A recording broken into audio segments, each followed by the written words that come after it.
Okay, so this is going to be review for test number 1.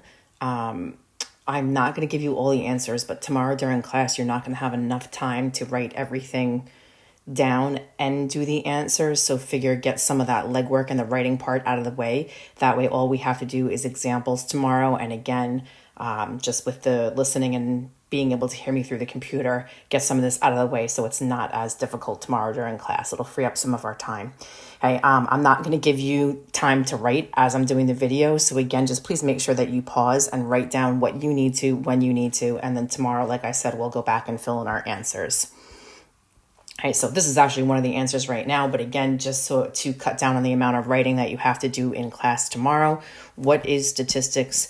Statistics is the science of collecting, summarizing, organizing, and analyzing information in order to answer questions or draw conclusions. So again, pause the video and write that in. It will not be written on the board again tomorrow. Well, it'll pop up, but I'm not giving you time to write it tomorrow. Okay, question number 2 is going to be about population, sample, and individual. We'll talk about that in person tomorrow. Those definitions aren't extremely hard. The next slide is going to ask you about parameters versus statistics. Again, parameter is when you're dealing with the whole entire population. Again, parameter starts with the word P and population starts with the word P. And a statistic is a sample, and statistic, sample both start with the letter S. And qualitative and quantitative. Again, fairly straightforward. Qualitative is a quality. You can't put a number to it. And quantitative is a quantity, and you can put a number value to it. Just remember with the quantitative, one thing that we did learn this year is that you have to be able to either add, subtract, multiply, divide numbers in some meaningful way in order to make sense. So if I talk about the numbers on the back of sports jerseys, I would never say that Tom Brady is 2 more numbers away from someone that wears the number 10. You never do it like that. So that would not be a quantitative, that would be a qualitative data. Okay, discrete versus continuous. Again, discrete is countable, okay, and it skips over numbers. So again, like 1, 2, 3. So if I want to know the number of buses that I need to go on a field trip, again, I can only have 1, 2, 3, 4 buses. I can't have 1.1, 1.2, 1.3, 1.34. Okay, so that's discrete.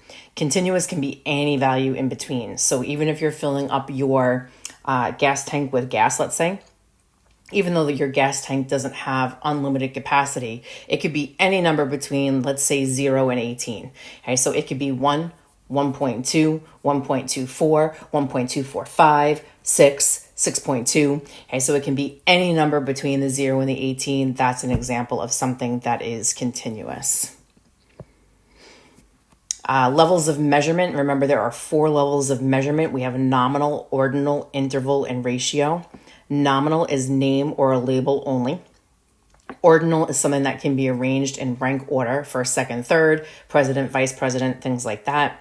And then interval and ratio, they're going to have numbers attached to them. And here's the difference. Okay, interval, you can add or subtract the values, and 0 does not mean the absence of a quantity. Okay, so for example, temperature. Temperature would be interval. Why? Because 0 doesn't mean the absence of heat. Once you get to like 34 degrees, that's the absence of heat. Okay, you don't have heat then. So 0 doesn't mean the absence. Temperature would be interval. Ratio, you can multiply, divide. 0 means the absence of a quantity. Okay, we're getting into observational studies versus experiments. Again, we'll talk about that in class tomorrow. Just remember, observational study, you are not giving one group and another group 2 separate situations. You're just strictly observing. Experimental, you're splitting into groups and doing one thing with one group, one thing with another group. Okay, and then we have types of observational studies. So there's the 3 types of observational studies. You have a cross-sectional, a case study, and a cohort study. And again, the difference between the 3 of them, cross-sectionals happen over a very short period of time. Case studies require individuals to look back over time. They're retrospective. So what happened last year in your life? A cohort study would say, okay, now I want to look at today and move forward. Okay, so it collects data now and it moves forward. Case studies, retrospective, retro, looking back. Cohort studies, prospective, looking forward.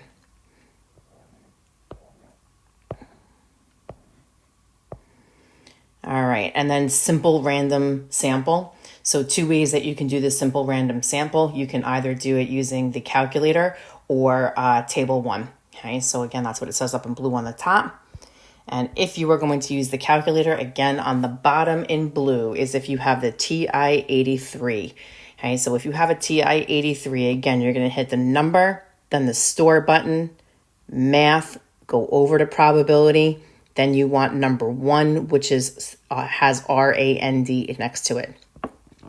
Then hit enter, go back to math, back to probability, then option number 5, which is going to be a random interval. And this time we want 1 through 38. Why 1 through 38? Because your data went from 1 to 38. Okay, this number will always be 1. And again, whatever your last number is always going to come here. Okay, again, make sure you end your parentheses. Again, TI-83. And then you're going to have to hit enter 1, 2, 3, 4 times.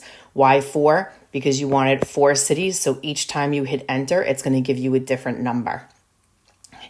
At this step, if you have TI-84CE, that you are going to come up with something that says lower bound, upper bound, and an N. And then I think it says paste underneath that. Your lower bound, again, is 1 because that's your lowest number. Your upper bound is 38, again, because that's your highest number. And your N here, again, is the number that you want. And once you hit enter, it's going to automatically give you 4 numbers to begin with. It might give you 3, 7, 5. They don't even have to go in order, and 14.